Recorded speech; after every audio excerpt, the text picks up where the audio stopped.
You have to have a lot of passion for what you're doing. And the reason is because it's so hard that if you don't, any rational person would give up. Your job is to find something you're good at and then spend the thousands of hours and apply the grit and the perseverance and the sacrifice and the willingness to break through hard things to become great at it. So if you don't love it, if you're not having fun doing it and you don't really love it, you're going to give up. All we can hear online is usually either or how you need to find your passion, work hard at it, and then you'll find success. Which, if you have clicked on this video, I bet it hasn't worked for you as much as it hasn't worked for me. Or you have, don't find your passion, find something you're good at or something you love or something like that, and then specialize in it. So what everyone tells you is basically to get specialized. And this is why I decided to do this video, because I don't know how to get specialized. See, some people are just too interested in too many things to just choose one and focus on it. But unfortunately, this is how our society works. So today I wanted to give you a few tips if you're one of those people who doesn't seem to find their passion, their only and one passion, or is a little bit all over the place like I am, and give you a few tips that I would really have liked to have earlier in life. So let's start. Hello, my name is Camille from Breast Search, and I am a human development facilitator, which basically means that I studied my master's in humanistic psychotherapy. I would really like to create a safe space where people feel free to learn and grow on this channel. So if you want to join, well, make sure to subscribe. Welcome if you're new, and welcome back if you came back. The first way to function as a being who is all over the place in a society that asks you to specialize in something is to accept you have too many hobbies, you have too many interests, you have too many passions. And that's okay. There's absolutely nothing wrong with that. I want you to accept that it is you. It's something beautiful and interesting, and I think it's something empowering, and most of all, it is what makes you you. So don't beat up yourself about it. Maybe it's hard to get specialized for you in something, but it's who you are. It doesn't mean it's impossible. It just means it's going to be a little bit harder for you than for others. And once again, there's nothing wrong with that. So we are going to quit the negative self-talk, and we're going to embrace who we naturally are. Okay? Then we're going to ask ourselves, do we want to work to live, or do we want to live to work? If you have too many hobbies, usually the work to live option is the best, because you can find something that you kind of like, but it's not something you love, and it gives you time and stability to have all of your hobbies and do all of the things that you like. Then if you want to choose to live to work, I'm not going to tell you to find your one and only passion, but maybe you could find a job that includes a lot of the different things you like. Maybe if you like to draw or to take picture or to edit videos and you're good at graphic design or something, you can always create social accounts where you share your work and you try to sell it, and it brings all of the things that you like together. So there are ways. You can also say, well, I want to be in between. I want to do stuff I really like for my job, but at the same time, I want to have time for my hobbies, and that's fine too. The important thing is to know what you want. And this leads us to the second thing, which is self-knowledge. It's basically the root of anything in psychology, because once you get to know yourself, you can then make choices that will tailor your life to what suits you better. Keep in mind that getting to know yourself and gaining self-knowledge is a never-ending process, and you will still be evolving through time. But I think something that is beautiful once you get to know yourself better is first you make choices that aligns with you, and you realize faster when things are not working for you anymore. So you don't have have those long amount of times in an uncomfortable situation because you realize when someone or something doesn't fit, and you take decisions regarding it, so that you're almost always in kind of a flow of a comfortable environment. It doesn't mean you're not going to grow. You're always going to grow. Sometimes life will kind of oblige you to grow. What? But getting to know yourself better really helps with flowing through those hard changes and do what is necessary. Learning about yourself can be a long process too, and it can start with things you don't like. So noticing the things you don't like. And it's like little clues that come to you, and then finally you find something that you actually enjoy. Why am I talking about self-knowledge? First of all, it's important for your well-being, etc. But also, in a world that wants us to be specialized, the more we know about ourselves, the more we can get to some kind of common ground to fit into society. Hear me out. I'm going to give you a personal example. When I was 18, after graduating high school, I got into a bachelor degree in international business, which I didn't really like. And the only thing I actually kind of enjoyed was marketing. So I did an internship in marketing, which went really well because my coworkers were fantastic. But I just realized I didn't really like marketing. But what I really loved in this internship was the interaction with people. And then I did an exchange in Ireland, and there it was the first time that I could actually choose my topics, and I wasn't obliged to do whatever they were asking me to. And after choosing whatever I really enjoyed, I realized most of the topics I was studying were HR. But then I realized the administrative stuff is really a nightmare for me. And what I really like about HR is the psychology aspect behind the people's behavior and how to manage people, etc. And I did an internship in Wedding Planet that has nothing to do with HR. But what I really loved was once again the contact with people, and organizing the wedding was fun. But what I most liked was seeing the family dynamics, and sometimes how when some people hasn't healed some important things, they have a need for control and they make your life as a wedding planner a living nightmare. But also when you see a healthy family dynamic, suddenly it's one of the most beautiful day you've ever created for someone else's life. And this really struck me. So then came the pandemic. During the pandemic, I realized maybe I would like to have some other job, other income in case something like a global pandemic happens.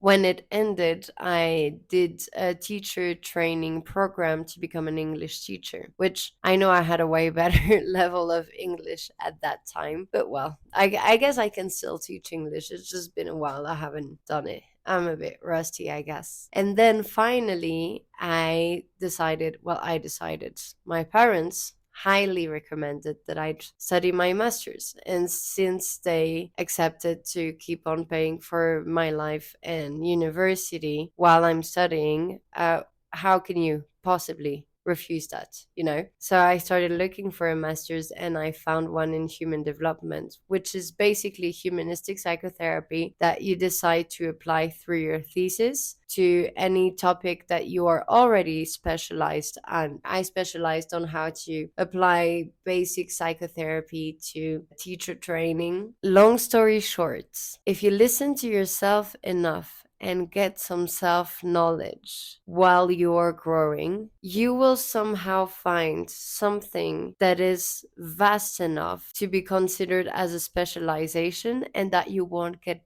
bored at learning. In my case, it's psychology, because psychology can be so many things. It can be art psychotherapy, it can be humanistic psychology, it can be conductive behavioral psychology. There are so many new research every day. There are so many interesting things to learn that I can say I am specialized in psychology. But in reality, it is so vast, it is so huge that I don't actually have to specialize. Does it make sense? So my point here is, if you find something that genuinely interests you, but that is large enough or vast enough so that you can keep on learning, maybe suddenly it will not be that hard to specialize yourself, or at least to look specialized in the eye of society. And now you might ask me or tell me, but Camille, what do I do with my other passions or my other hobbies? There is a reason why I am all over the place. And my answer to that goes back to the second thing I told you, which was, do you want to work to live or do you want to live to work? If you want to work to live, there's absolutely no problem with having a whole lot of hobbies. And if you want to live to work, that is when you need to get some kind of specialization. I mean, the specialization can really help if you want to work to live too, because I mean, if you're going to work, at least enjoy your work, right? But it depends on how much time you intend to spend on what you actually enjoy. And it actually also goes back to, how much do you enjoy this hobby? Hello everyone, this is Sick Editing Camille, and my microphone went out when I filmed this. So what I meant or wanted to say was that sometimes you have hobbies or are passionate about something, but just not enough to make it a living. And I think it's something that is important to know beforehand and before trying to have some kind of earning out of it. Now, another thing that fellow people like me, You're just like me. a little bit all over the place, have a hard time doing is time management, because we want to do so many things, it's hard to specialize, and we don't dedicate specific times to learning a specific things. And there are three things I found that really has helped me in the past years. If you found this vast, very, very vast topic you're not going to get bored at learning about, I highly recommend you to get some external obligation to learn from it. It can be a diploma, it can be a master's, it can be a bachelor degree, whatever you like. It can be signing up for training at your job if your job offers those kind of trainings. It can be signing up for an online course, or it can be, I don't know, maybe meeting with friends every single week who wants to learn the same things, or create a group for people who wants to learn the same thing and join in the learning process. The important thing is to have a date, timelines, and obligations to show something or show improvement or share your process, etc. Another tip that I found really useful is to choose one goal.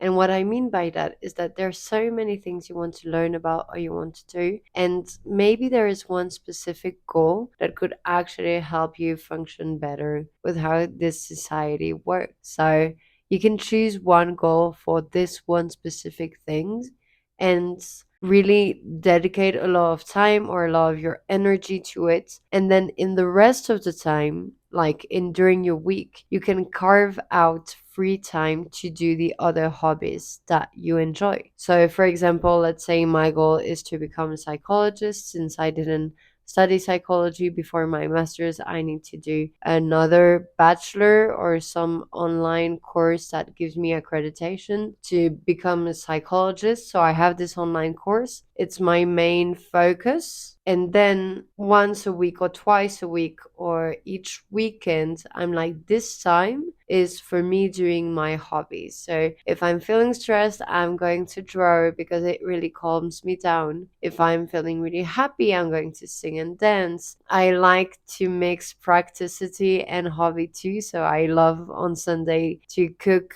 a really big meal, and so if once or twice a week I don't want to be cooking, I have it already prepared, etc.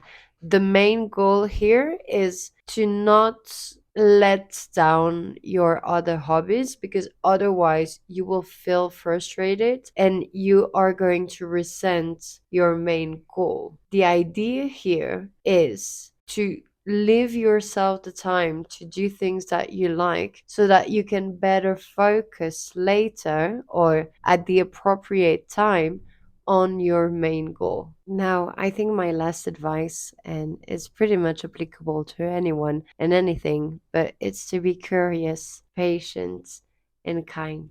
with yourself. You are going to fail along the way, you are going to succeed along the way. And instead of beating yourself up or celebrating yourself each time these things happen, I would really recommend you to try to learn from it. So if you succeeded, it means this has worked. If you have failed, it means this doesn't work. Don't associate your value with your exterior outcome. Please be kind to yourself. Give yourself some good self love, self talk, and be patient to see how it unfolds. We're usually so impatient to want success or to want to be able to do something, but time is a really beautiful poetic thing, and to my perspective it always kind of happens at the same time, or things move on once you've learned.